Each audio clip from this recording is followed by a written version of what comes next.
اعوذ باللہ من الشیطان الرجیم بسم اللہ الرحمن الرحیم۔ تمام تعریف و توصیف اللہ جل مجدہ الکریم کی ذات بابرکات کے لیے جو خالق کائنات بھی ہے اور مالک شجاعت۔ لاکھوں کروڑوں درود حضور نبی اکرم شفیع معظم رسول محتشم صلی اللہ تعالی علیہ وعلی آلہ وصحبہ وبارک وسلم، آپ کی بارگاہ ناز میں جن کے توسط سے یہ کائنات کی رنگینیاں آباد ہے۔ ناظرین کرام، پروگرام اپنے حصے کی شمع کے ساتھ حافظ راشد کا سلام قبول کیجیے۔ آج ہم جس موضوع پہ گفتگو کریں گے اس کا تعلق ہے ہمارے معاشرے کے ساتھ بھی ہے اور ہمارے ذاتیات کے ساتھ اس کا گہرا ربط ہے۔ یہ ایک ایسی انسانی بیماری ہے، اخلاقی بیماری اس کو کہا جا سکتا ہے، کہ جو ہم میں سے ہر ایک کے اندر ہی تقریباً کسی نہ کسی صورت میں موجود ہوتی ہے۔ اسے چھٹکارا کیسے پانا ہے، اس کے لیے آج ہم اپنے علماء سے رہنمائی لیں گے کہ اس کے نقصانات کیا ہیں، سدباب کیسے ہو سکتا ہے اس کا، اور یہ دھوکہ دہی کہتے کسے ہیں۔ آج ہمارا موضوع دھوکہ دہی کے متعلق ہے۔ بعض اوقات ناظرین ہم معاملات اپنی زندگی کے جو کرتے ہیں ان میں کچھ ایسے معاملات ہمارے ہوتے ہیں ہمیں تو محسوس نہیں ہو رہا ہوتا، لیکن جو ہمارا فریق ہوتا ہے جس سے ہم معاملات کر رہے ہوتے ہیں اس کو بعض اوقات یہ محسوس ہوتا ہے کہ میرے ساتھ یہ فراڈ ہو رہا ہے یا میرا حق غصب کیا جا رہا ہے، تو اس کو دھوکہ دہی کا نام دیا جاتا ہے۔ بعض اوقات شاید خود بندہ کرتا ہے اپنی ذہنی استعداد کو استعمال کرتے ہوئے، اور بعض اوقات اس سے بھولے چکے میں بھی ایسی چیزیں ہو جاتی ہیں۔ علماء کرام کا تعارف کرا دیتے ہیں۔ ہمارے ساتھ موجود ہیں علامہ سنان الحسن صاحب، آسان آپ کے وقت کا بہت شکریہ، اور ساتھ تشریف رکھتے ہیں محمد عثمان قادری صاحب، جناب آپ کے وقت کا بھی بہت شکریہ۔ ناظرین، دھوکہ دہی کے متعلق یاد رکھ لیجیے، اگر دھوکہ دہی ہم دیں گے، کسی کو دھوکہ دیں گے، اس کا اثر ہماری ذاتوں پہ تو آئیں گے، لوگ ہمیں تو بددیانت کہیں گے، لوگ ہم پہ تو انگلیاں اٹھائیں گے،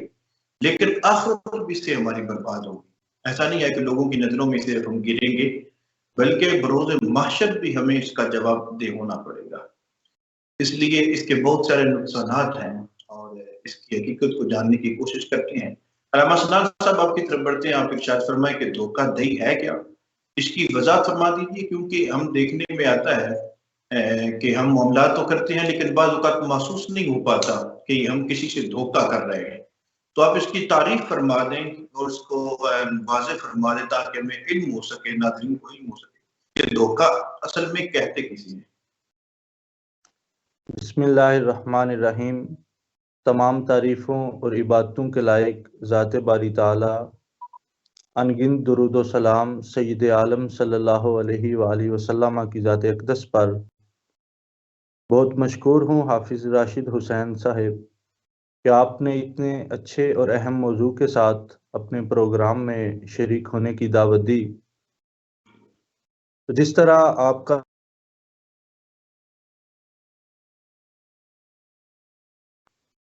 دھوکہ دہی ایک بڑا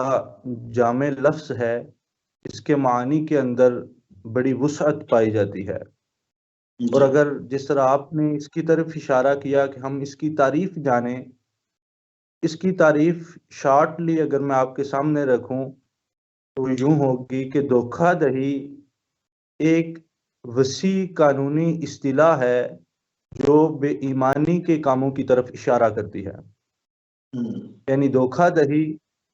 کا نام جب بھی آپ سنیں گے یا آپ کے دماغ میں آئے گا تو آٹومیٹکلی آپ کا ذہن بے ایمانی کی طرف چلا جائے گا۔ دوسرے لفظوں میں آپ اسے اعتماد کی خلاف ورزی بھی کہہ سکتے ہیں۔ اور دھوکہ دہی صرف آپ بہت بڑے غدار کو غداری کرنے پر اس کے اوپر دھوکہ دہی کا جرم جو ہے وہ ثابت نہیں کریں گے، بلکہ ایک چھوٹے سے چھوٹا دکاندار ہے یا ایک بڑے سے بڑا تاجر ہے، اگر وہ اپنے معاملات کو درست طریقے سے سر انجام نہیں دے رہا تو وہ دھوکہ دہی دے رہا ہے۔ ایک کپڑے کا کاروبار کرنے والا کپڑے کی جو ہے ناپ کے اندر کمی کر رہا ہے تو وہ بھی دھوکہ دے رہا ہے۔ ایک شخص کوئی چیز آپ کو وزن کر کے دے رہا ہے اور وہ وزن کے اندر کمی بیشی کر رہا ہے تو وہ دھوکہ دہی جو ہے کر رہا ہے۔ اس کے ساتھ ساتھ ملاوٹ کرنے والا بھی دھوکہ دہی کا مرتکب ہے۔ اور عام طور پر ہمارے معاشرے میں یہ کہا جاتا ہے کہ جو تمام برائیوں کی جڑ ہے وہ جھوٹ ہے، اور یہ حقیقت پر مبنی بات ہے، اس میں کوئی شک نہیں۔ لیکن میں اس کے ساتھ ایک اس چیز کا بھی اضافہ کروں گا کہ تمام برائیوں کی جڑ صرف جھوٹ نہیں بلکہ جھوٹ کے برابر دھوکہ دہی کا حصہ بھی شامل ہے۔ بلکہ اگر آپ مزید اس میں گہرائی میں جائیں تو آپ جھوٹ کو بھی دھوکہ دہی کی ایک قسم کہہ سکتے ہیں۔ تو ہر شخص جو اپنے کام کے اندر کمی یا بیشی کر رہا ہے، غلط سوچ، غلط نظریے اور غلط نیت کے ساتھ، وہ دھوکہ دہی کا مرتکب ہے۔ ایک عالم دین ہے، وہ ممبر رسول پہ بیٹھ کے لوگوں کو من گھڑت قصے اور کہانیاں اور غلط احادیث جو نبی کریم صلی اللہ علیہ وسلم سے مروی نہیں ہے وہ سنا رہا ہے، تو وہ بھی اپنے منصب پہ بیٹھ کے دھوکہ دہی کر رہا ہے۔ ایک وزیر ہے، ایک مشیر ہے، ایک صدر ہے یا وزیر اعظم ہے، جب وہ عوام کے اندر آ کے لوگوں سے ووٹ لینے کے لیے ان کو سبز باغ دکھاتا ہے، ان کے مسائل حل کرنے کا اعلان کرتا ہے، ملک کے فلاح و بہبود کے نعرے لگاتا ہے، لیکن جب وہ اپنی پوسٹ کے اوپر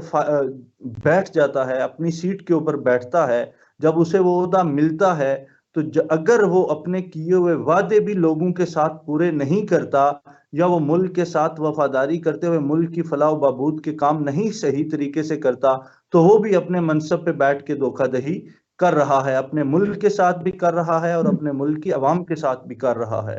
اسی طرح ایک انسان کسی کے ساتھ وعدہ کرتا ہے اور وہ اپنے وعدے کو پورا نہیں کرتا، تو وہ بھی جو ہے وعدہ خلافی کی وجہ سے جس کے ساتھ وہ وعدہ کر رہا ہے وہ اسے دھوکہ دے رہا ہے۔ اس کے ساتھ ساتھ ہم یہ عام مثال ہمیں اپنے معاشرے میں ملتی ہے کہ جو لوگ جانوروں کا کاروبار کرتے ہیں، وہ اپنی بھینسیں بکریاں بیچنے کے لیے ان کے تھنوں کے اندر ان کا دودھ 1 2 3 دن تک جو ہے وہ جمع کرتے ہیں، جس کی وجہ سے اس جانور کو تو تکلیف ہوتی ہے، لیکن ان کا مقصد کیا ہے کہ ہم جو ہمارا گاہک ہے ہم اس کو اپنے جانور کا دودھ دکھا کے تو اس کو مطمئن کر سکے۔ حالانکہ نبی کریم صلی اللہ علیہ وآلہ وسلم کی حدیث مبارکہ ہے، حضور نے فرمایا کہ تمہیں اونٹنی اور بکری کے تھنوں کے اندر ان کو بیچنے کے لیے دودھ جمع کرنے کی اجازت نہیں ہے۔ آپ نے سختی سے منع فرمایا، اور یہاں تک فرمایا کہ اگر کوئی شخص دھوکے میں آ کے تم سے وہ جانور خرید لیتا ہے اور اسے بعد میں پتا چلتا ہے، تو آپ صلی اللہ علیہ وسلم نے اسے یہ اختیار دیا ہے کہ وہ جانور خریدنے کے بعد بھی اگر اس کے ساتھ دودھ اس کے تھنوں میں جمع کر کے دھوکہ کیا گیا ہے تو وہ اپنے خریدے ہوئے جانور کو خریدنے کے بعد واپس کرنے کا اختیار رکھتا ہے۔ اور اس کے ساتھ ساتھ یہ ایک بڑی جو ہے سخت قسم کی وبائی بیماری ہے دھوکہ بازی، ایسی سخت جو ہے یہ ہمارے معاشرے کے اندر پائی جاتی ہے، اور نبی کریم صلی اللہ علیہ وآلہ وسلم نے اس کی سخت مذمت فرمائی ہے۔ میرے آقا کریم علیہ الصلوۃ والسلام نے فرمایا کہ جس کسی نے کسی مومن کو دھوکہ دیا وہ ملعون ہے، وہ لعنتی ہے۔ یہ صرف ہم اس کو یہ نہیں کہہ دیں گے کہ اس نے فلاں بندے کے ساتھ داؤ پیچ کیا ہے، اس نے فلاں بندے کے ساتھ جھوٹ بولا ہے، اس کو پریشان کیا ہے، اس کے ساتھ معاملات کے اندر دغا بازی کی ہے۔ ایک ریڑھی کے اوپر پھل بیچنے والا بھی اگر آپ کو اچھے پھل دکھا کے لیکن گلے سڑے پھل دے رہا ہے اور قیمت آپ سے اچھے پھلوں کی وصول کر رہا ہے، تو وہ بھی اس دھوکہ دہی کے اندر شامل ہو رہا ہے۔ اور اس کے اوپر بھی نبی کریم صلی اللہ علیہ وسلم کا یہ فرمان علی شان صادق آ رہا ہے کہ وہ ایک مومن کو دھوکہ دے رہا ہے، اس لیے وہ لعنتی ہے۔ تو دھوکہ دہی چھوٹے پیمانے پہ ہو، ایک گھر کے اندر ایک بھائی کو دے رہا ہے، یا بڑے پیمانے کے اوپر ہو کہ ایک ملک کی حکومت دوسرے ملک کی حکومت کے ساتھ دھوکہ دہی کر رہی ہے یا دھوکے بازی کر رہی ہے، وہ ساری جو کم سے کم سطح ہے یا بلند سے بلند سطح ہے وہ دھوکہ دہی کے اندر شامل ہوگی، اور اس کی وجہ سے معاشرے کے اندر خرابیاں پیدا ہوں گی، جس طرح جھوٹ کی وجہ سے ہمارے معاشرے کے اندر خرابیاں پیدا ہو رہی ہیں۔ تو اس لیے اسلام نے بھی اس کی سختی سے مذمت کی ہے اور سختی سے اس سے منع فرمایا ہے، اور ہمارے معاشرتی اقدار بھی جو ہیں وہ بھی ہمیں دھوکہ دہی کی بالکل اجازت نہیں دیتے۔ لیکن اس کے باوجود ہر سطح کے اوپر، چاہے وہ سکول، کالجز، یونیورسٹیز ہیں، چاہے وہ ہمارے گھر کا ماحول ہے، ہمارے جو ہے محلے کا ماحول ہے، ہمارے ملک کا ماحول ہے، اوورآل بھی ہم پوری دنیا میں دیکھیں تو یہ برائی عام ایک جو ہے جس طرح وبائی بیماریاں پھیل رہی ہیں، اسی طرح یہ دھوکہ دہی کی لعنت بھی لوگوں کے اندر اسی طرح ہی عام ہو رہی ہے۔ جی بالکل، یہ دھوکہ دہی جو ہے یہ ہر معاشرے کا ایک جزو لا ینفک بن چکا ہے، جس سے چھٹکارا پانا بہت مشکل ہوتا جا رہا ہے۔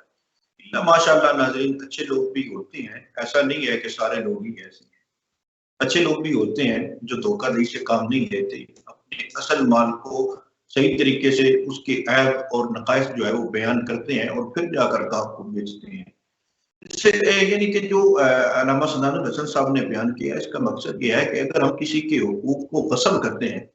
کسی کا حق مارتے ہیں، وہ جس کیفیت میں بھی وہ دھوکہ دہی ہے۔ اور اگر ہم اپنی اخلاقی ذمہ داریاں پوری نہیں کر رہے، جو ہم پہ فرائض ہیں، واجبات ہیں، جو ہمارے منصب کی ذمہ داری ہیں، اگر وہ بھی ہم پوری نہیں کر رہے یا ان میں کمی کوتاہی کر رہے ہیں، تو پھر بھی ہم دھوکہ دہی سے کام لے رہے ہیں۔ تو ناظرین، یہ بہت حساس موضوع ہے، اس سے بچنا ہے۔ عثمان صاحب آپ کی طرف بڑھتے ہیں، آپ اس کے بارے میں ارشاد فرما دیجیے کہ دھوکہ دہی جو عمومی طور پر دی جاتی ہے، جس طرح دھوکے سے کام لیا جاتا ہے، اس کے آپ اسباب کیا تصور کرتے ہیں؟ مالی منفعت ہوتی ہے یا لوگوں کے کچھ اور مسائل ہوتے ہیں؟ اس کے اسباب کیا ہے، آپ کیا سمجھتے ہیں؟ السلام علیکم ورحمۃ اللہ۔ سب سے پہلے تو راشد بھائی آپ کا بہت شکریہ، آپ نے مجھ ناچیز کو یہاں مدعو کیا۔ ایکچولی اشفاق صاحب نے ایک بہت خوبصورت بات کہی تھی، میں انشاءاللہ اسباب بھی بیان کروں گا۔ علامہ سنان صاحب نے بہت اس کے ایکسپلین کر دی کہ دھوکہ کیا ہوتا ہے، کس طرح کا ہوتا ہے۔ اشفاق صاحب فرماتے ہیں کہ زندگی میں کبھی بھی کسی کو دھوکہ مت دینا، کیونکہ دھوکے میں جان ہوتی ہے۔ اگر تم کسی کو دھوکہ دو گے تو وہ زندگی بھر کہیں نہ کہیں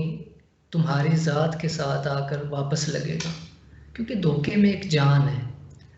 اور وہ ہمیشہ اپنی اصل کی جانب پرواز کرتا ہے۔ کوئی شخص یہ نہ سمجھے دھوکہ دے کر کہ اس نے کسی کو دھوکہ دے کر اسے بے وقوف بنایا، بلکہ دھوکہ ہمیشہ اس کے مالک تک پہنچتا ہے۔ اولیاء اور صالحین ایک بہت خوبصورت بات فرمایا کرتے تھے کہ دو طرح کے لوگ ہوتے ہیں، ایک وہ جنہیں دھوکہ دیا جائے، جن کے ساتھ ظلم کیا جائے، فریب کیا جائے، مکاری کی جائے، چاہے وہ کاروباری معاملات میں ہوں، چاہے وہ جس بھی نہج کے ہوں۔ اگر تو وہ شخص آگے سے ریئیکٹ کر دے، اپنا بچاؤ کر لے تو اچھی بات ہے، لیکن اس شخص سے ڈرنا چاہیے جسے دھوکہ ملے اور وہ صبر کر لے اور وہ اپنا معاملہ اللہ کے سپرد دے دے۔ جب معاملہ اللہ کے سپرد چلا جاتا ہے تو انسان براہ راست اللہ رب العزت کو دھوکہ دیتا ہے۔ اللہ تعالیٰ نے اسی چیز کو ایکسپلین کیا قرآن کریم میں، فرمایا کہ یخادعون اللہ، کیا وہ لوگ یہ گمان کرتے ہیں، والذین آمنون، جو لوگ ایمان لائے ہیں، دھوکہ دینے والے کیا یہ گمان کرتے ہیں کہ وہ اللہ رب العزت کو دھوکہ دے رہے ہیں، یا وہ لوگ جو مومن ہیں، جو لوگ ایمان لائے، وما یخدعون الا انفسہم، فرمایا کہ دھوکہ دینے والا یہ گمان کیسے کر سکتا ہے کہ وہ اللہ اور مومنین کو دھوکہ دے رہا ہے، حالانکہ بات ایسی نہیں ہے، وہ فی الاصل اپنی ذات کو دھوکہ دے رہے ہوتے ہیں۔ وما یشعرون، حالانکہ وہ ذی شعور نہیں ہے، وہ لوگ ذی شعور نہیں ہے، کیونکہ وہ اس چیز کا علم نہیں رکھتے۔ اگر اس کے اسباب کے بارے میں بات کی جائے تو دو چیزیں ہوتی ہیں، یا دھوکہ ہوتا ہے معاملات میں، یا دھوکہ ہوتا ہے عبادات میں، حقوق اللہ میں یا حقوق العباد میں۔ حقوق اللہ کے اعتبار سے اگر دیکھیں تو ایک شخص اگر نماز قائم کر رہا ہے، اگر وہ نماز ریاکاری کے لیے ادا کرے تو یہ اللہ کے ساتھ دھوکہ ہے، زکوٰۃ میں کرے یا زکوٰۃ کے مال میں کرے تو وہ بھی اللہ کے ساتھ دھوکہ ہے۔ تو گویا اگر اللہ رب العزت کے ساتھ معاملات میں دھوکہ کیا تو اس کا براہ راست اللہ سے تعلق ہوگا، اور دوسرا تعلق معاملات میں ہے. اگر کوئی شخص لوگوں کے ساتھ دھوکہ کرتا ہے، اسے آپ کہہ سکتے ہیں کسی کا مال کھانا، کاروباری معاملات میں، اگر اس نہج سے دیکھیں تو دو چیزیں آتی ہیں. ایک آتے ہیں مالی معاملات اور دوسرے آتے ہیں غیر مالی معاملات. مالی معاملات میں سیدھا سیدھا فائنینس آ جاتا ہے، آپ کے کاروبار آ جاتے ہیں، بجٹ آ جاتا ہے، چیزیں آ جاتی ہیں. اور دوسری چیز میں طلاق، نکاح، اس طرح کے امور آ جاتے ہیں. مالی معاملات کے اعتبار سے اگر آپ دیکھیں، جس میں سب سے زیادہ دھوکہ دھڑی چلتی ہے، لوٹ مار چلتی ہے، جس کو قرآن نے بھی بہت ہی زیادہ مذمت سے روکا ہوا ہے. مالی معاملات سے اگر ہم دیکھیں تو دھوکہ دہی جو ہے، وہی علامہ صاحب نے جو بات آگے بیان کی تھی کہ آقا علیہ السلام نے بھی فرمایا، قال رسول اللہ صلی اللہ علیہ وآلہ وسلم التاجر الصدق الامین. جی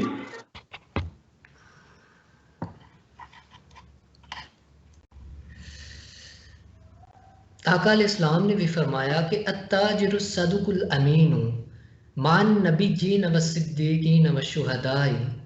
کہ جو صادق تاجر ہوتا ہے وہ قیامت کے دن انبیاء کے ساتھ ہوگا، صالحین کے ساتھ ہوگا، شہداء کے ساتھ ہوگا، اس لیے کہ اس نے مال میں کوئی دھوکہ دھڑی نہیں کی. ہر طرح سے اس نے جو ہے وہ مال کو پاکیزہ رکھ کر سیل آؤٹ کیا. سو ہم یہ بھی کہہ سکتے ہیں کہ مالی اعتبار سے سب سے اسلام نے جو ویو دیا ہے وہ فائنینس کے اکارڈنگ دیا ہے کہ آپ مالی اعتبار سے کسی کے ساتھ دھوکہ دھڑی نہیں کر سکتے. تو یہ سب سے بڑی ریزن جو ہے اسلام میں یہ پائی جاتی ہے مالی اعتبار سے. جی جی بالکل علامہ سنان صاحب آپ کی طرف بڑھتے ہیں. یہ دھوکہ دہی جو ہے اس سے نہ صرف بندے کی اپنی ذات ڈیمیج ہوتی ہے بلکہ معاشرے پر اس کے گہرے اثرات پڑتے ہیں. اگر ایک تاجر جو ہے وہ دھوکہ دہی سے کام لینا شروع کر دے تو جو اس کے خریدار ہیں وہ پوری کی پوری کمیونٹی کہہ لیں یا پورا محلہ یا پورا علاقہ، وہ اس کے شر کے وجہ سے وہ کافی مشکلات کا شکار ہو جاتا ہے. پھر بعض اوقات ایسا ہوتا ہے کہ صرف وہ ایک تاجر ہی جو ہے وہ دھوکہ دہی نہیں کر رہا بلکہ پوری کی پوری مارکیٹ وہ ایک مافیا کی صورت میں وہ اکٹھے ہو کر ان کا ایک گٹھ جوڑ ہوتا ہے کہ ہم نے عوام کو لوٹنا ہی ہے، ان کو دھوکہ دینا ہی ہے. تو اس کے بارے میں آپ ارشاد فرمائیں کہ یہ دھوکہ دہی کے نقصانات جو ہے اس کے معاشرے پر کیا اثرات پڑ سکتے ہیں؟ جناب اس ضمن میں سب سے پہلے تو میں اس کے ریلیٹڈ ایک حدیث مبارکہ کوٹ کرنا چاہوں گا کہ نبی کریم صلی اللہ علیہ وآلہ وسلم ایک دفعہ بازار سے گزر رہے ہیں اور ایک تاجر اپنے غلے کے ڈھیر لگائے بیٹھا ہے.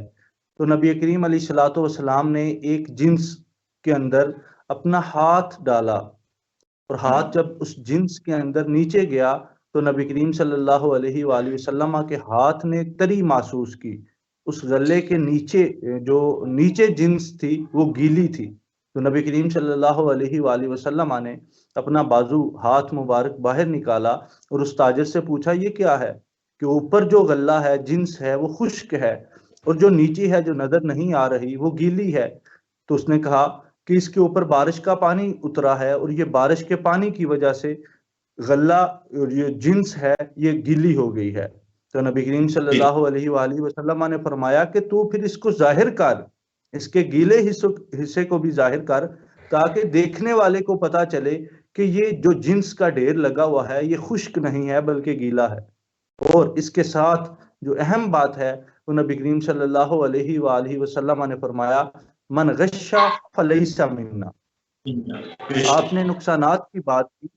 تو جو اس دنیا کے اندر یا ہمارے معاشرے کے اندر دھوکہ دہی کے نقصانات ہیں وہ تو ہم انہیں کسی صورت برداشت کر لیں گے، لیکن اس حدیث مبارکہ کے اندر جس چیز کی طرف اشارہ آپ صلی اللہ علیہ وسلم نے فرمایا ہے وہ بہت بڑا ہے. وہ نقصان دنیا کے اعتبار سے بھی ہے اور آخرت کے اعتبار سے بھی ہے کہ نبی کریم علیہ الصلوۃ والسلام اس بندے کے ساتھ اپنا تعلق توڑ رہے ہیں، اس بندے سے اپنا تعلق ختم کر رہے ہیں جو دوسروں کو دھوکہ دیتا ہے. آپ صلی اللہ علیہ وسلم فرما رہے ہیں میرا اس کے ساتھ کوئی تعلق نہیں، ہمارا اس کے ساتھ کوئی تعلق نہیں. گویا کہ نبی کریم علیہ الصلوۃ والسلام دھوکہ دینے والے کو اپنے گروہ سے اپنی جماعت سے نکال رہے ہیں. اور میں یہ سمجھتا ہوں کہ ہمارے پاس آج کے اس دور میں جس طرح کی زندگیاں ہم بسر کر رہے ہیں، آخرت میں ہمارے پاس اگر کوئی بخشش کی اور مغفرت کی کوئی امید ہے، وہ یہ ہے کہ ہم رسول اللہ صلی اللہ علیہ وسلم کی جماعت سے ہیں، آپ کی امت سے ہیں۔ لیکن نبی کریم علیہ الصلوۃ والسلام نے دھوکہ دینے والے کو اپنی امت سے نکال دیا ہے اور واضح فرما دیا ہے، اور ایک حدیث مبارکہ کے اندر آتا ہے من غشنا فلیس منا والمکر والخداع فی النار۔ حضور نے فرمایا کہ دھوکہ دینے والا ہم میں سے نہیں ہے، اور فریب کرنے والا اور دھوکہ دینے والا، مکر اور خداع کرنے والا، مکر اور خداع کا مرتکب بندہ دوزخ کی آگ میں جائے گا۔ تو یہ تو ایسے نقصان ہیں کہ جس کو سن کے انسان کے رونگٹے کھڑے ہو جاتے ہیں۔ لیکن ہمارا ایمان کمزور ہو چکا ہے، ہماری تربیت کے اندر کمی آ چکی ہے، ہمارا اسلام اور اسلام کے قوانین سے رابطہ کٹ چکا ہے، جس کی وجہ سے ہم ان چیزوں کی طرف اتنی توجہ نہیں دیتے۔ جہاں تک آپ نے اس معاشرے کے اندر دھوکہ دہی کے نقصانات کی بات کی، تو اس میں سب سے اہم چیز میں آپ کے سامنے یہ عرض کروں گا کہ دھوکہ دہی کا نقصان جو سب سے بڑا ہے وہ اعتماد کا خاتمہ ہے۔ جب میرا اپنے بھائی کے اوپر اعتماد اٹھ جائے گا، میرا اپنے محلے کے دکاندار کے اوپر سے اعتماد اٹھ جائے گا، میں بازار جاؤں گا اور میں ڈروں گا اس بات سے کہ یہ دکان والے مجھ سے سچ بولیں گے یا نہیں، جن سے میں نے چیزیں خریدنی ہیں یہ میرے ساتھ سچی بات کریں گے، مجھے اوریجنل چیز دکھا کے اوریجنل ہی دیں گے یا میرے ساتھ کیا کریں گے۔ جب میرا اعتماد ان سے اٹھ جائے گا تو پھر ایک نفرت کا جذبہ پیدا ہوگا۔ جب دلوں میں نفرت آئے گی تو وہ نفرت انسان کو دشمنی تک لے کر جاتی ہے، اور یہ نفرت اگر گھر میں ہے تو گھر کا ماحول خراب ہے، یہ برائی اگر محلے میں تو محلے کا ماحول خراب ہے، ملک میں ہے تو پورے ملک کا ماحول خراب ہے۔ اور اس میں ایک جو سب سے بڑا نقصان ہوتا ہے دھوکہ دہی کی وجہ سے، وہ امن کا خاتمہ ہے۔ آپ دیکھیں ہمارے ملک کے اندر امن اور سکون نہیں ہے، ہمارے گھروں کے اندر بھی امن اور سکون نہیں ہے، کیونکہ ہمارے معاملات پاک نہیں ہے، ہمارے معاملات پاکیزہ نہیں ہے۔ ہم نہیں دیکھ رہے کہ ہمارے گھر میں جو رزق آ رہا ہے، جو روزی آ رہی ہے، کیا وہ حلال کی کمائی سے آ رہی ہے، کیا اس میں ہم نے کسی کے ساتھ فراڈ کیا ہے، کسی کے ساتھ دھوکہ کیا ہے۔ تو جب ہماری روزی، جو رزق ہم نے کھانا ہے، وہ پاک نہیں ہے، وہ حلال نہیں ہے، اس میں کسی غریب کا حق مارا ہوا ہے، اس میں کسی کے ساتھ دھوکہ دے کے کمائی کی گئی ہے، تو جب ایسا رزق ہم کھائیں گے جس میں کسی دوسرے کا حق ہوگا، تو پھر ہمارے جسم میں آنے والی توانائی جو ہے، جو طاقت ہے، وہ ہمیں نیکی کے راستے پر نہیں لے کے جائے گی۔ ہم کھائیں حرام اور امید یہ کریں کہ ہم نیکی کے کام کریں، ہم لوگوں کے ساتھ پیار اور محبت سے پیش آئیں، ہم اللہ اور اس کے رسول کے نیک بندے بنیں، یہ ایسا ممکن نہیں ہوگا۔ اس کے نقصانات، معاشرے میں امن ختم ہوگا، آپس میں پیار ختم ہوگا، ملک کا سکون خراب ہوگا۔ اور آج آپ مسلمانوں کو پوری دنیا میں ذلیل و رسوا ہوتے ہوئے دیکھ رہے ہیں۔ آج غیر مسلم ہر طرح دنیا کے ہر میدان میں ترقی کر رہے ہیں۔ وجہ کیا ہے کہ جو اسلام اور قرآن کے قوانین ہمارے لیے اللہ نے بھیجے، انہوں نے اپنا لیے اور ہم نے چھوڑ دیے، جس کی وجہ سے آج دنیا میں مسلمانوں کا آپس میں اتفاق نہیں ہے۔ دنیا میں مسلم ممالک آپس میں جو ہے لڑائیاں، جھگڑے اور فتنے فساد کے اندر مبتلا ہے۔ تو وجہ کیا ہے؟ ہم مخلص نہیں ہیں، ہمارے اندر اخلاص نہیں ہے، ہم صرف اپنے مفاد کی حد تک سوچتے ہیں، اور اپنا مفاد حاصل کرنے کے لیے ہم دوسروں کے ساتھ دھوکہ کر رہے ہیں، دوسروں کے ساتھ فریب کر رہے ہیں، ہم جھوٹ سے کام لے رہے ہیں۔ تو جب ہمارے معاملات ایسے ہوں گے، اخلاص نہیں ہوگا، ہر طرف جھوٹ ہوگا، دھوکہ دہی ہوگی، فریب کاری ہوگی، تو پھر وہی حالات جو ہیں ان کا ہمیں سامنا کرنا پڑے گا جن کا سامنا آج پوری امت مسلمہ کر رہی ہے۔ اس لیے دھوکہ دہی، میں کہتا ہوں کہ لوگ اس کو عام برائی سمجھتے ہیں، ایک چھوٹی برائی۔ یہ عام اور چھوٹی برائی نہیں ہے، بلکہ اسلام نے اسے حرام اور گناہ کبیرہ قرار دیا ہے۔ یہ بالکل علامہ سنان صاحب، آپ نے بڑی خوبصورت پوائنٹ ریز کیے ہیں۔ عثمان صاحب، جس طرح علامہ سنان صاحب فرما رہے تھے کہ دھوکہ دہی کے نقصانات میں سے ایک تو یہ ہے کہ ہمارا معاشرے میں ایک دوسرے سے اعتماد ختم ہو جاتا ہے، اور ظاہر سی بات ہے یہ ہمارے یہاں عموم پا گیا ہے کہ کسی کو کسی پر کوئی اعتماد نہیں، چاہے سگا بھائی کیوں نہیں، بیوی اور شوہر جو ہے ان کے درمیان کوئی اعتماد کی فضا نہیں رہی، اسی طرح خاندانوں کے درمیان اعتماد کی فضا نہیں، حتیٰ کہ ہمارے ممالک جو ہے اسلامی ممالک، ان کے درمیان وہ جو فضا ہونی چاہیے اعتماد والی، وہ نہیں، ایک تو یہ اس کا نقصان ہے، اور دوسرا جو علامہ سلام صاحب نے فرمایا تھے کہ اللہ تعالیٰ کے نبی کے ساتھ تعلق ختم ہو جاتا ہے، سب سے عام چیز ہے کہ بندہ ایمان سے یاد تو بیٹھتا ہے۔ اور ناظرین یہ چند چیزیں ہیں جن کے بارے میں حضور علیہ السلام نے فرمایا کہ اگر بندہ ان چیزوں کا ارتکاب کرے اس کا ہمارے ساتھ تعلق نہیں ہے، اور ان میں سے ایک چیز جو ہے یہ ملاوٹ اور دھوکہ دہی بھی ہے۔ اندازہ لگائیں کتنی یہ اہم چیز ہے کہ حضور علیہ السلام نے فرمایا کہ اگر تم اس کا ارتکاب کرو گے تو تمہارا تعلق مسلمانوں کی جماعت سے نہیں ہو سکتا، پھر تم کوئی اور تو ہو سکتے ہو، مسلمان نہیں ہو سکتے۔ اگر ہم اپنے آپ کو مسلمان کہلواتے ہیں، اسلام کا ماننے والا کہلواتے ہیں، تو پھر کبائر جو گناہ ہیں، یہ جو خرافات ہیں، ان سے اجتناب کرنا ہوگا۔ عثمان صاحب آپ فرمائیے کہ اس کے یہ خوف خدا کی کمی ہمارے اندر یا اس طرح اعتماد کے اندر کمی، اگر ہم ان چیزوں میں پڑ جائیں گے، اگر دھوکہ دہی کے اندر پڑ جائیں گے، تو اس کے بارے میں رب تعالیٰ کی کیا پکڑ ہوگی، کیا وعید ہے اسلام میں، اس کی کیا جزا ہے، کیا سزا ہے اس کے بارے میں؟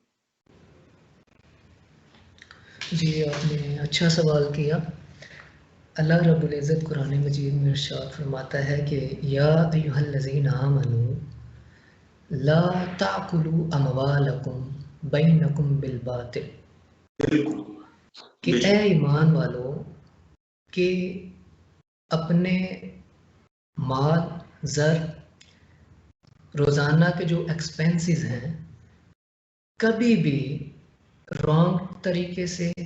یا شارٹ ٹرم سے نہ کسی کے ہتھیاؤ اور نہ کسی غریب کے کھاؤ۔ بیسیکلی اس کا یہ معنی بنتا ہے۔ اب میں اس بات کا اور پچھلی بات کا ربط جوڑ رہا ہوں کہ یخادعون اللہ، اگر ہم اسی ورس کو اگلی ورس کو دیکھیں اس میں تو اللہ رب العزت نے فرمایا کہ ان لوگوں کے دلوں میں جو کسی کے ساتھ دھوکہ دہی کرتے ہیں، کسی کا مال کھاتے ہیں، اللہ رب العزت نے فرمایا کہ فی قلوبہم مرض، ان کے دلوں میں مرض ہے، بیماری ہے، فزادہم اللہ، اللہ نے اس مرض کو زیادہ کر دیا، اس بیماری کو زیادہ کر دیا۔ یہ ایک ایسا زنگ ہے کہ جب اللہ رب العزت کسی کو طول دیتا ہے، وہ جیسے آقا علیہ السلام نے بھی فرمایا تھا، متفقن علیہ حدیث ہے، آقا علیہ السلام نے فرمایا کہ ان المؤمن اذا اذنب، فرمایا کہ جب کوئی مومن گناہ کرتا ہے، اگر وہ رجوع کر لے، توبہ کر لے، فَإِن تَابَ وَنَزَا وَاسْتَغْفَرَ، اگر وہ اللہ کی جانب رجوع کر لے، سُکِلَ قَلْبُهُ، اس کے قلب سے وہ نکتہ مٹا دیا جاتا ہے جو اس کے دل پر زنگ لگتا ہے، کان نکتۃ سوداء فی قلبہ، اس کے دل پر جو گناہ کی وجہ سے نکتہ لگتا ہے، توبہ کی وجہ سے وہ ریموو کر دیا جاتا ہے، مٹا دیا جاتا ہے۔ فَإِن زَادَ، اور اگر وہ دوبارہ کرے، زادت حتیٰ تغلف قلبہ، یہاں تک کہ اس کا سارا دل سیاہ ہو جاتا ہے۔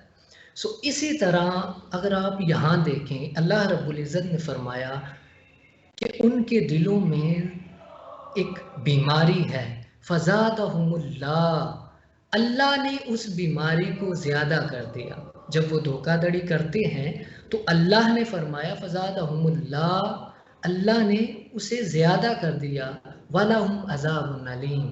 اور یہی اللہ رب العزت کا عذاب عظیم ہے۔ بیسیکلی اگر آپ اس چیز کو دیکھیں، دھوکہ کرنے والا اگر دھوکہ کرتا ہے تو اللہ اسے اس کی سرکشی میں ایسی طول دیتا ہے کہ وہ کرتا رہے، مگر بالآخر اللہ رب العزت اس کی جب پکڑ کرتا ہے تو وہی آقا علیہ السلام نے فرمایا، علامہ صاحب نے بھی آگے فرمایا تھا کہ من غش فلیس منا، کہ جب وہ قیامت کے دن اٹھایا جائے گا، آقا علیہ السلام نے فرمایا کہ ان کے پاس جھنڈے ہوں گے، وہ ایک گروہ کی شکل میں ہوں گے اور جھنڈے اٹھائے ہوں گے، جھنڈوں کی وجہ سے معلوم کیا جائے گا کہ یہ وہ لوگ ہیں جو دنیا میں دھوکہ دڑی سے مال کمایا کرتے تھے، لوگوں کے جذبات مجروح کیا کرتے تھے، کسی بھی معاملے میں دھوکے سے کام لیا کرتے تھے۔ اس سے بڑھ کر اور کیا سزا ہوگی کہ اللہ رب العزت نے اور آقا علیہ السلام نے ان کے لیے یہی وعید ہے کہ وہ دائرہ اسلام سے جو ہے آقا علیہ السلام نے انہیں اپنی جماعت سے مسلم امہ سے نکال باہر کیا، اور قیامت کے دن بھی ان کا کوئی حق نہیں۔ آقا علیہ السلام نے فرمایا کہ قیامت میں دھوکہ دہی کرنے والوں کا کوئی حق نہیں، اور وہ جھنڈے پکڑے ہوں گے اور انہیں پہچان لیا جائے۔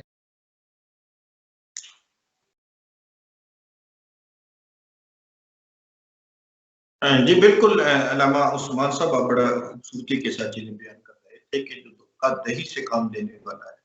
حضور علیہ السلام کا اس کے ساتھ کوئی تعلق نہیں رہتا، مسلمانوں کی جماعت کے ساتھ اس کا تعلق باقی نہیں ہے۔ علامہ عثمان صاحب آپ کی طرف بڑھتے ہیں، آپ ارشاد فرمائیں کہ دھوکہ دہی سے بچنے کے لیے علماء جو ہے وہ کیا کردار ادا کر سکتے ہیں، کیونکہ علماء کا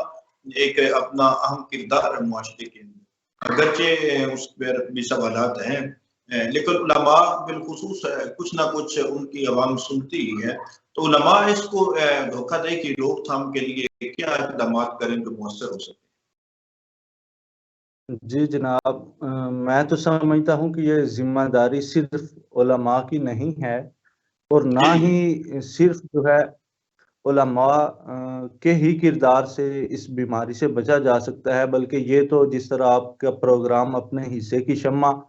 ہر انسان کو اپنے اپنے حصے کی شمع روشن کرنا پڑے گی تو ہی صورتحال بہتر ہوگی۔ اس میں والدین کا کردار ہے کہ والدین جو ہیں بچوں کی تربیت جو ہے وہ اس انداز میں کریں، اسکول میں اساتذہ ہیں جن کے پاس بچے پڑھ رہے ہیں، معاشرہ ہے ہمارا، ہمارے پڑوس ہیں، ہمارے رشتہ دار ہیں،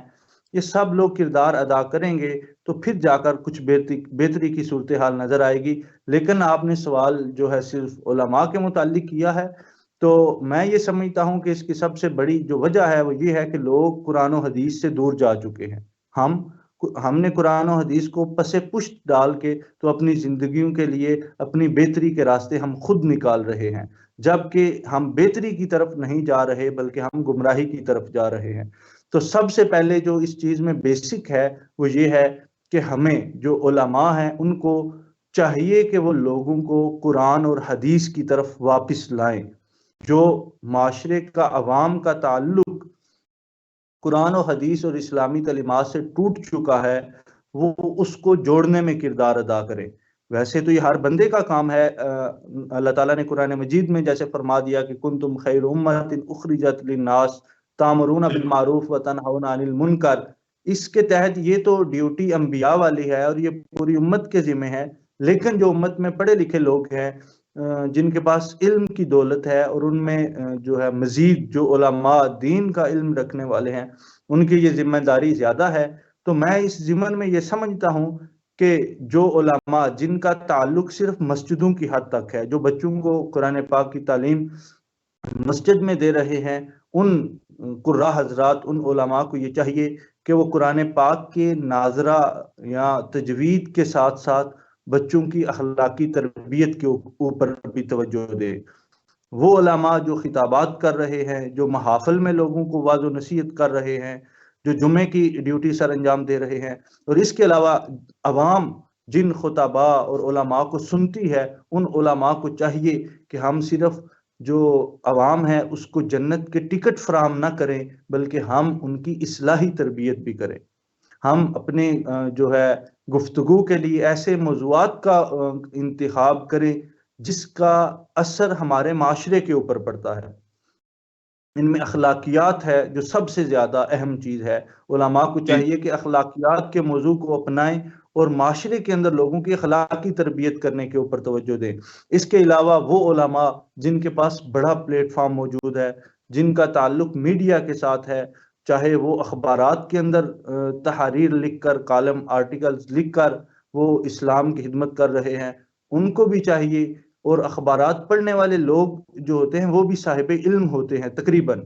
تو اس لیے جو علماء اخبارات میں کالم لکھ رہے ہیں ان کو بھی چاہیے کہ دیگر موضوعات سے ہٹ کر جو ہماری معاشرتی بیماریاں ہیں، جو ہمارے معاشرے کے اندر برائیاں پائی جاتی ہیں، ان کے اوپر فوکس کریں اور ایسے جو عنوان ہیں ان کا انتخاب کریں جن سے لوگوں کی اصلاح ممکن ہو سکے۔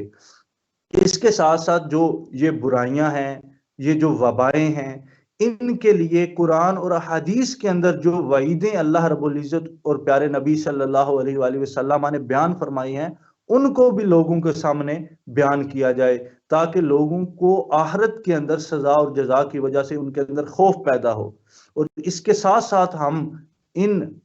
جو برائیاں ہیں ان کے اپوزٹ جو چیزیں ہیں، یعنی جو بہتری کی طرف لے کر جانے والی چیزیں ہیں، سچ ہے، سچ کو عام کرنا ہوگا، ان چیزوں کی فضیلت اور ان چیزوں کے درجات اور مقامات بھی لوگوں کے سامنے بیان کیے جائیں۔ وہ علماء جو میڈیا پر بیٹھے ہیں، ٹی وی کے اندر آ رہے ہیں، مختلف چینلز میں کام کر رہے ہیں، یا جو انٹرنیشنل سطح کے اوپر جن کے پاس پلیٹ فارم موجود ہے،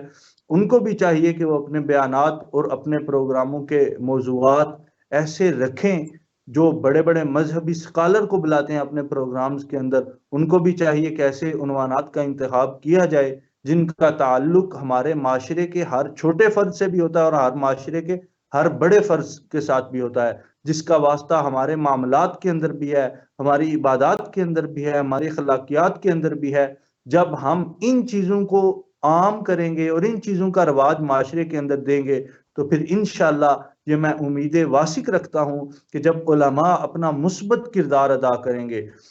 ہم نے آج جو علماء عوام کے اندر مشہور ہیں، جن کی تقاریر اور خطابات لوگ سن رہے ہیں اور پیسے جو ہے لٹا رہے ہیں ان کے اوپر، وہ کیا ہے، لوگوں کو سر سکھا رہے ہیں، لوگوں کو اشعار سنا رہے ہیں، اور انہوں نے لوگوں کا مزاج ایسا بنا دیا ہے کہ لوگ اپنی اخلاقیات کی طرف توجہ ہی نہیں کرتے۔ تو یہ ذمہ داری ہے، جس طرح پہلے بھی میں نے عرض کیا اور عثمان بھائی نے بھی اس کی طرف اشارہ کیا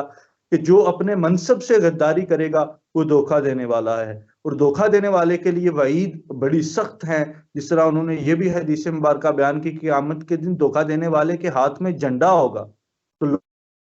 لوگوں کو سوچنا نہیں پڑے گا کہ یہ کون ہے اور اس کے ہاتھ میں جھنڈا کیوں ہے، وہ جھنڈا اس کی نشانی ہوگی کہ وہ دھوکہ دینے والا ہے۔ یہ دنیا میں لوگوں کو دھوکہ دیتا تھا۔ اگر ایک عالم ہو اور علماء ہوں، دین پڑھنے والے لوگ ہوں، اور وہ اپنے منصب پہ بیٹھ کے اپنی ذمہ داری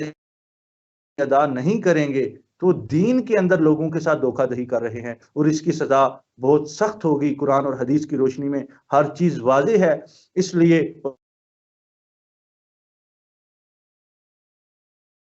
کریں، لوگوں کی اخلاقیات کو بہتر بنانے کے لیے کوشش کریں، نہ کہ لوگوں کے جذبات کے ساتھ ہم کھیلیں اور ان کے جو ہے ایمان کو، اسلام کو ان کو استعمال کرتے ہوئے ان کی توجہ ہم دیگر چیزوں کی طرف لے کر جانے کے بجائے ہم جو معاشرتی چیزیں ہیں، معاشرے کے اندر جن چیزوں کی ضروریات ہیں، ان کی طرف توجہ عوام کی دلا کر ان کی اصلاح کی ہم سب کو کوشش کرنی چاہیے۔ اللہ تعالی ہمیں اس کے اوپر عمل کرنے کی بھی توفیق عطا فرمائے۔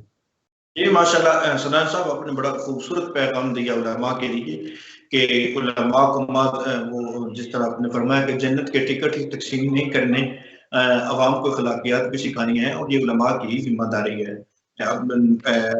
نبوت کا سلسلہ چونکہ ختم ہو چکا ہے، اب نبوت کی وراثت علماء کے اندر ہے، تو علماء نے ان موضوعات کو ترتیب دینا ہے کہ جو معاشرے کو اور عوام کو ان کے رویوں کی اصلاح، ہم صرف جنت کے نعرے لگا کر اور حوروں کا تذکرہ کر کے یہاں تک اگر اپنی عوام کو محدود رکھے گی، پھر ان کو معاشرے کے اندر رہنا کون سکھائے گا؟ پھر معاشرے کی اخلاقیات کون سکھائے گا؟ معاشرے کے اندر معاملات کیسے کرنے ہیں یہ کون سکھائے گا؟ حالانکہ دین اسلام میں تو قرآن کریم میں سب کچھ عیاں ہے، بیان ہے کہ آپ نے گفتگو کیسے کرنی ہے، آپ نے معاملات کیسے کرنے ہیں۔ تو یہ علماء کی انتہائی اہم ذمہ داری ہے۔ عثمان صاحب آپ کی طرف بڑھتے ہیں، آپ فرمائیں کہ علماء کی ذمہ داری کے بارے میں تو علامہ سنان صاحب نے بڑا واضح بیان کر دیا۔ آپ فرمائیں کہ مطلقاً معاشرے کی حیثیت سے ہر فرد اس سے کیسے چھٹکارا پا سکتا ہے، اس کا سد باب جو ہے وہ کیسے ممکن ہے؟ اور پھر بعض اوقات انسان کوشش کرتا ہے نا، اور پھر اس کے باوجود، کوشش کے باوجود وہ ان چیزوں میں پڑ جاتا ہے۔ اس کے بارے میں اگر کوئی آپ کے پاس کوئی وظیفہ، کوئی دعا وغیرہ اگر ذہن میں ہے تو وہ بھی ضرور ہمارے ناظرین تک آگاہ کیجیے، تاکہ جو بندے کوشش کرتے ہیں اور اس میں کامیاب نہیں ہو پاتے ان کو اللہ تعالیٰ کی غیبی مدد بھی شامل آ رہی ہے۔ جی راشد بھائی، آپ نے اچھا سوال کیا۔ وظیفہ انشاءاللہ لاسٹ پہ ضرور بتائیں گے۔ سب سے پہلے تو اگر اس کے سد باب کی بات کی جائے دھوکہ دے کے، تو ہمارے معاشرے کے المیے کے اعتبار سے اگر آپ دیکھیں تو سب سے پہلی چیز گورنمنٹ آتی ہے کسی ریاست میں۔ تو ہمارے معاشرے میں اگر آپ گورنمنٹ کو دیکھیں تو یہ کہنے میں کوئی قباحت نہیں ہوگی کہ گورنمنٹ جتنا آج کرپشن گورنمنٹ میں ہو رہی ہے، دھوکہ دھڑی ہو رہی ہے، کسی غریب کو کوئی نوکری نہیں مل رہی، ویکنسیز نہیں مل رہی، تو جب تک ریاست ایگزسٹ کر رہی ہے، جب تک وہ اس چیز کو ڈیل نہیں کرے گی، لوگوں تک تو وہی پہنچے گا جو اوپر سے آنا ہے۔ معاشرتی طور پر ہم بہتر کر سکتے ہیں، ایون کہ اگر ریاست کمپرومائز کرے، تو پاکستان میں معاشرتی یا ریاست کا یہ حال ہے کہ اصل میں اور بھی وجہ ہے نا، پہلے ہم کہتے تھے کہ عوام جو ہے وہ بڑی خراب ہے اور افسران بالا بہت خراب ہیں، یہ دھوکہ دہی سے کام لیتا ہے، اگر اوپر لیڈر اچھا آ جائے تو پھر یہ سب ٹھیک ہو جائیں گے۔ اب اوپر لیڈر بھی ہم نے اسی طرح سے اچھا لائے تھے کہ یہ سب اچھا کر دے گا، لیکن اب بھی وہ بھی کہہ رہے ہیں کہ اب ہم اگر حکومت سے مجھے نکالا گیا اور میں نکل گیا پھر میں یہ اپوزیشن کو کر دوں گا۔ اس کا مطلب ہے کہ عوام کی ترجیحات ان کے ذہن میں بھی نہیں ہے، انہوں نے بھی اپنی کرسی کے چکر میں سب کچھ چل رہا ہے۔ لوگوں نے اللہ رب العزت کو نہیں چھوڑا دھوکہ دھڑی کے معاملے میں، تو لوگ تو بہت دور کی بات ہے، لوگوں نے اللہ رب العزت کو بھی نہیں چھوڑا ہوا۔ راشد صاحب، جو اللہ رب العزت کے حقوق ہیں، ایون کہ آپ دیکھ لیں، آپ اینول اگر فائنینس کی رپورٹ دیکھیں جس میں زکوٰۃ اینولی بیسڈ کلیکشن ہوتی ہے، تو جیسے ہی رمضان آتا ہے، رمضان سے کچھ دن پہلے جب کلیکشن بینکوں نے کرنی ہے تو یہی لوگ اس زکوٰۃ کو پیسوں کو وڈرا کر لیتے ہیں کہ کہیں زکوٰۃ نہ دینی پڑ جائے۔ تو جیسے میں نے فرسٹ پہ کہا تھا کہ ایون ان دونوں معاملات میں، چاہے وہ معاشرتی ہوں جس میں معاملات میں جا رہے ہیں، یا ایون کہ اللہ رب العزت سے ریلیٹڈ ہوں، تو دونوں میں نہ لوگوں نے کمی چھوڑی ہے۔ تو وہ کسی امام نے شیخ سعدی فرماتے ہیں نا کہ لوگوں کی اکثریت میں ایسے لوگ ہیں جو دکھ، فریب اور دھوکہ دڑی لوگوں کے ساتھ کر رہے ہیں، ایک دوسرے کے ساتھ کر رہے ہیں، مگر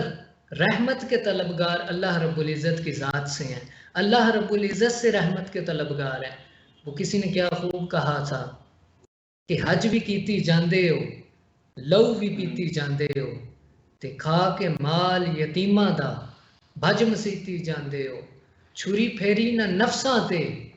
دمبے کیتی جاندے ہو۔ اس نے کہا کہ اپنے دل میں جو ملال ہے اسے تو نکالا نہیں، لیکن اللہ کی راہ میں دمبے تو کرتے جا رہے ہو،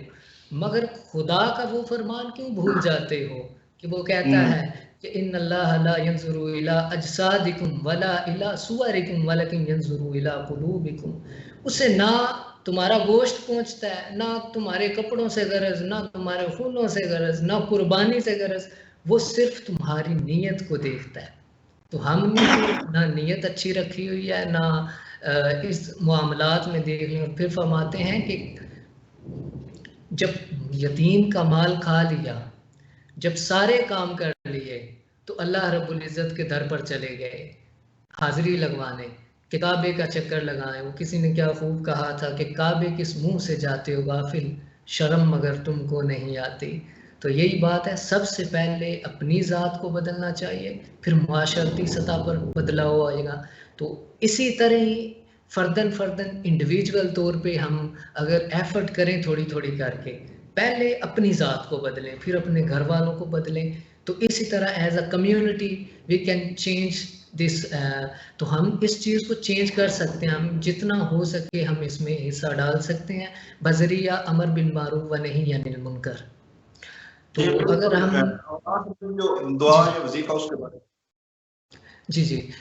اس کا وظیفہ یہی ہے کہ سورہ مومن کی جو ورسز ہیں 44 اور 45، تو یہ 11 بار اور اول آخر درود پاک ہم اس میں پڑھیں گے۔ تو یہ ورس ہے وَأُفَوِّضُ أَمْرِي إِلَى اللَّهِ إِنَّ اللَّهَ بَصِيرٌ بِالْعِبَادِ فَوَقَاهُ اللَّهُ سَيِّئَاتِ مَا مَكَرُوا وَحَاقَ بَالَ فِرْعَوْنَ سُوءَ الْعَذَابِ۔ تو اس سے اول آخر ہم درود پاک انشاءاللہ پڑھیں گے، اور اسے 11 دفعہ ہم اسے جو ہے ریوائز کریں گے۔ جی جی بالکل عثمان صاحب، بہت شکریہ. آپ نے دعا بھی وظیفہ جو ہے وہ بھی ارسال فرما دیا ناظرین تک. ناظرین حقیقت یہ ہے کہ جب تک ہم خود جس طرح علامہ سنان الحسن صاحب نے بھی فرمایا کہ اپنے حصے کی شمع نہیں جلائیں گے، خود کوشش نہیں کریں گے، پھر بدلاؤ ہم باتیں کرتے رہیں گے نہیں. اگر چاہتے ہیں کہ معاشرے میں بدلاؤ آئے، اگر چاہتے ہیں معاشرے میں اچھائی پھیلے، دھوکہ دہی کا خاتمہ ہو، پھر پہل کریں اپنی ذات سے، پھر پہل کریں اپنے خاندان سے، اپنے معاملات سے. لوگوں کو دھوکہ نہ دیں، کسی کے ساتھ غلط بیانی نہ کریں. جو چیز سامنے ہے اسی کو سامنے رکھیں اور اسی کو بیچیں. ایسا نہیں ہو کہ چیز میں عیب ہے اور عیب جو ہے وہ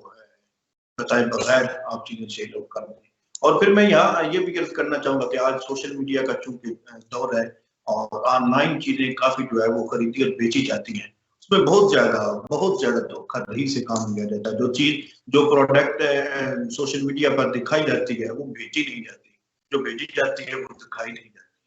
وہ دیکھنا چاہیے آخر اپنے اللہ کو بھی جواب دینا ہے. کب تک عوام سے دھوکہ کرتے رہیں گے؟ اگر کوئی بیچارہ دوائی منگواتا ہے، اس نے اپنی صحت کے لیے دوائی منگوائی اور بیچ سے پارسل کھولا تو بیچ میں سے کچھ اور چیز نکل آتی ہے. تو کب تک یہ ہم ظلم کرتے رہیں گے؟ لوگوں کے ساتھ کب تک یہ کھلواڑ کرتے رہیں گے؟ ہم نے اللہ کے سامنے نہیں پیش ہونا، اللہ کے حضور ہم نے حاضر نہیں ہونا. آخرت کا خوف جب تک نہیں ہوگا، رب سے تعلق جو ہے وہ اور اس کے رسول کے ساتھ تعلق ہمارا بحال نہیں ہوگا، پھر یوں چلتا رہے گا. ناظرین کوشش کیجیے. آج ہم نے گفتگو کی دھوکہ دہی کے بارے میں اپنے دونوں مہمانان گرامی کا شکریہ ادا کرتا ہوں، علامہ سنان الحسن صاحب اور محمد عثمان قادری صاحب. دونوں مہمانان گرامی کا تہہ دل سے شکر گزار ہوں کہ انہوں نے وقت عطا فرمایا. ناظرین کرام آج کے پروگرام سے اجازت چاہتے ہیں.